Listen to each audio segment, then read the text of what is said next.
On note ici E, l'ensemble des suites à valeur réelle qui convergent vers 0.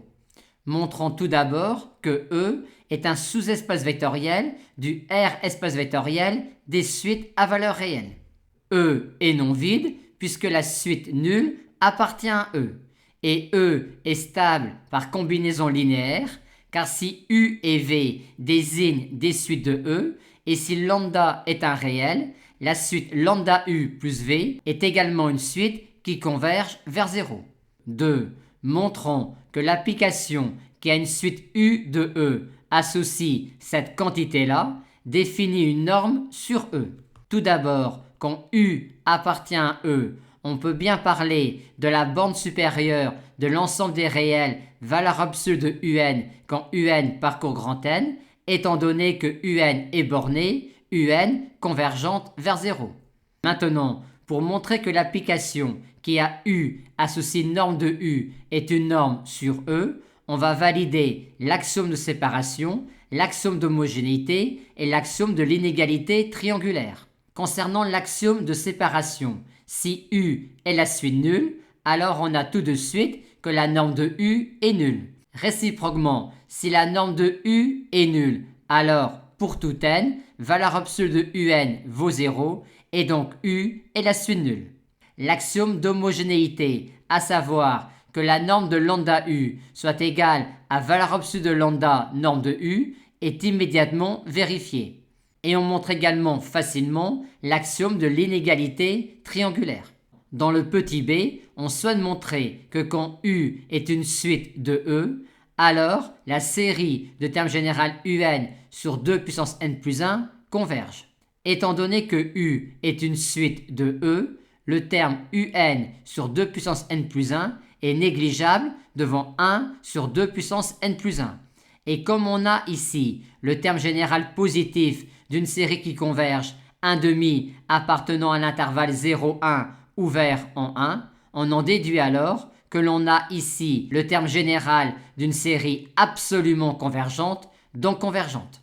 Dans le petit c, on considère l'application qui a une suite U de E, lui associe le réel f de U, ainsi défini. Et on nous demande alors de montrer que f est continu sur E. On montre facilement que f est une forme linéaire sur E. Par conséquent, pour montrer que f est continu sur E, il suffit de montrer que l'on peut trouver un réel m strictement positif tel que cela. Considérons donc une suite U de E. Étant donné que l'on a montré précédemment que l'on a ici le terme général d'une série absolument convergente, on peut appliquer l'inégalité triangulaire à cette somme infinie-là. Maintenant, étant donné cette inégalité-là, et étant donné que l'on a ici le terme général d'une série qui converge 1 demi appartenant à l'intervalle 0,1 ouvert en 1, on peut majorer cette somme infinie-là par celle-là. Ce qui nous donne finalement cela, étant donné la valeur de cette somme infinie-là. Et on a donc cette inégalité-là avec grand M qui est égal à 1. Question bonus. Déterminez maintenant la norme d'opérateur de f. Vu l'inégalité que l'on vient de montrer avec grand M égale 1, on peut déjà dire que la norme d'opérateur de petit f est inférieure ou égale à 1. Et pour montrer qu'elle vaut 1, on va exhiber une suite UR d'éléments de E tels que valeur absolue de f de UR sur norme de UR tendent vers 1 quand R tend vers plus infini. Pour la suite UR, on va essayer de prendre une suite pour laquelle on a le plus possible égalité ici. Aussi, va-t-on prendre déjà tous les termes de la suite UR positifs. Ensuite, pour se simplifier la vie, on va faire en sorte que la norme de UR soit égale à 1. Et l'idéal serait alors que tous les termes de la suite UR soient égaux à 1. Mais c'est impossible, la suite UR devant appartenir à E.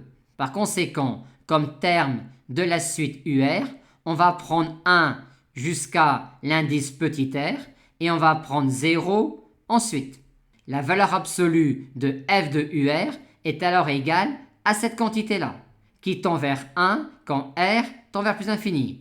On a donc ici une quantité qui tend vers 1 quand R tend vers plus infini et ici une quantité qui vaut 1. Par conséquent, on a bien réussi à exhiber une suite UR d'éléments de E telle que cette quantité-là tend vers 1 quand R tend vers plus infini. Et comme on savait déjà que la norme d'opérateur de petit f était inférieure ou égale à 1, on peut alors conclure que la norme d'opérateur de petit f est finalement égale à 1.